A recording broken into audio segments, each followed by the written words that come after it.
Alors maintenant, regardons le cycle de la journée par rapport au dosha et les énergies qui sont présentes selon le temps de la journée. Alors, par exemple ici, ce sera minuit ou midi. Ici, c'est vers 15 heures. Ici, c'est 6 heures ou 18 heures. Et ici, ça sera soit 2 heures ou 14 heures. Et ici, on a donc 10 heures ou 22 heures. Et ça, évidemment, il ne faut pas prendre ça à la lettre, à la minute près. Donc, c'est seulement un barème. Il faut vraiment regarder le cycle du soleil. Donc, je vais vous expliquer comment. Donc, dès que le soleil se lève le matin, on commence l'énergie qui est de nature kapha.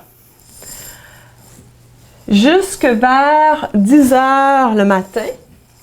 À ce moment-là, quand le soleil devient un peu plus près de son zénith, on s'en vient ici dans l'élément ou le dosha qui est pitta.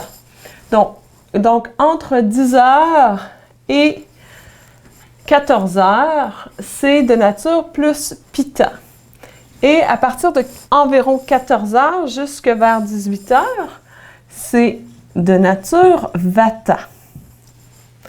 Donc, ici, quand on regarde ça et qu'on on tient compte de la nature des doshas, alors, par exemple, quelqu'un qui fait une pratique de yoga en matinée, pour qu'elle soit bien nourrie, la pratique de yoga serait différente par rapport à une pratique de yoga en fin de journée.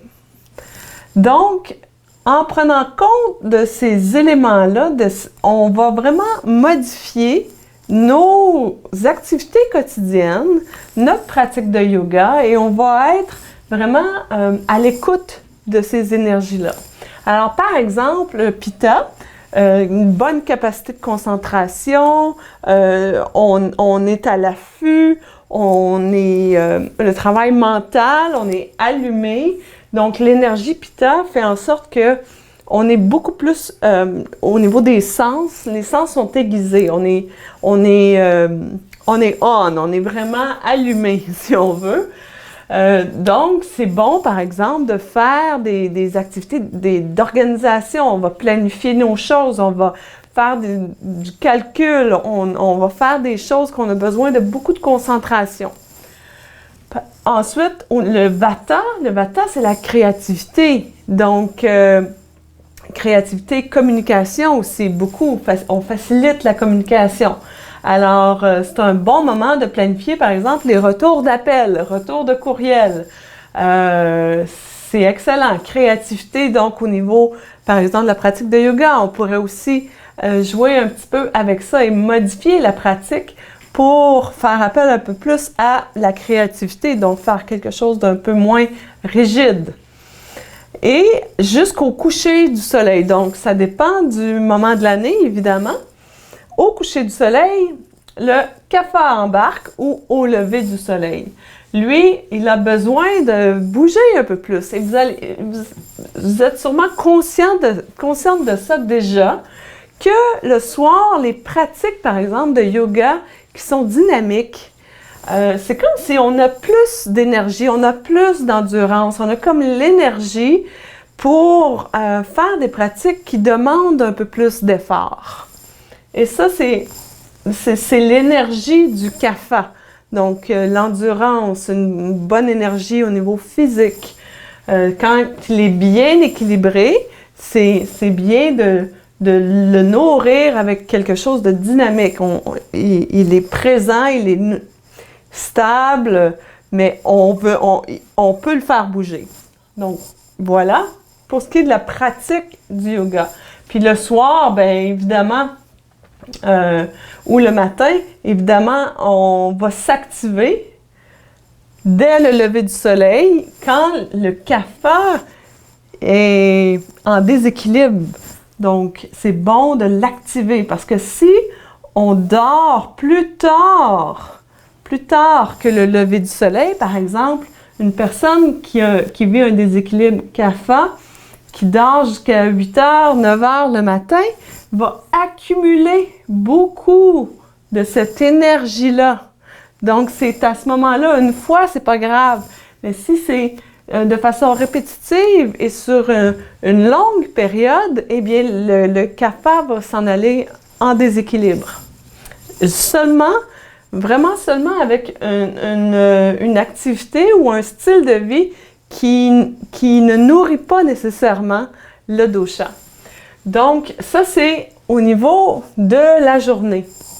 Maintenant, il y a aussi les saisons, parce que dans tout ça, le cycle se répète de façon perpétuelle, mais il y a les saisons.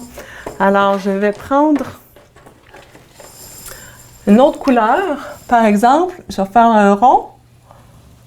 Ici, comme ça. J'espère que vous pouvez le voir. Ici. Les saisons. Pitta. Alors, comment on va voir ça? C'est que le pitta est beaucoup plus présent en été.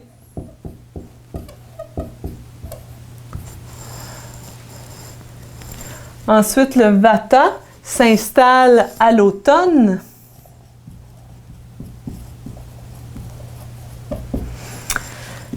Jusqu'à une partie de l'hiver. Donc, ça dépend de la météo, ça dépend de la température extérieure, mais l'hiver est un mélange de vata et de kapha. Donc, ici, une partie de l'hiver. Donc, disons de là ici. Donc, partie vata, partie kapha, ça dépend de la météo. Et ensuite, on va avoir le printemps qui amène le kapha en abondance, si on veut. Donc, avec le mucus, avec le sol qui regorge, la neige qui fond et que c'est vraiment humide et engorgé. Donc, c'est vraiment ça, le printemps, ce qui se passe, tout dépendant où on vit sur la planète. Évidemment, dans l'hémisphère nord, on va ici voir la transition jusqu'à l'énergie Pitta qui se passe autour du mois de mai, juin, quand tout commence à vraiment s'assécher. Alors, voilà un aperçu des cycles des saisons avec le lien avec les doshas. Maintenant, on va travailler avec ce beau diagramme pour créer des routines qui amènent l'équilibre dans notre quotidien, dans nos vies. Et on va vraiment adapter à chaque saison, selon les journées, mais aussi on va aller un peu plus loin avec la météo du jour et on va observer comment nous, on peut modifier. Alors, vous allez commencer par le faire vous-même. Vous allez vraiment observer au quotidien. Ça demande beaucoup d'attention et de toujours être à l'affût sur notre état intérieur, comment on se sent au niveau physique. Et on commence vraiment à observer. Alors, vous allez le faire pour vous-même avant de le faire pour vos élèves, pour que vous en ayez l'expérience. Et vous allez commencer à observer ça et vous pouvez remplir dans les fiches le calendrier, par exemple, donc avec le cycle de la Lune, comment vous vous sentez. Essayez d'avoir le plus de détails possible. C'est là que c'est le moment parfait pour inscrire et mettre le plus possible d'informations pour qu'après, vous puissiez prendre du recul, observer ça et comprendre qu'est-ce qui s'est passé, comprendre le cycle et dire, ben OK, pourquoi ça s'est arrivé? Ah, OK, il y avait cet élément-là, il y avait ce cycle-là qui se passait. Donc, c'est vraiment intéressant, mais il faut faire le travail. Alors, je vous invite vraiment à vous engager dans ce processus-là et de faire le travail pour vous-même. Et vous allez voir, il y a plein de réponses qui vont sortir de ça. Alors, voilà. J'espère que ça vous aide, que ça commence à vous donner une direction. Et on se voit dans le prochain module.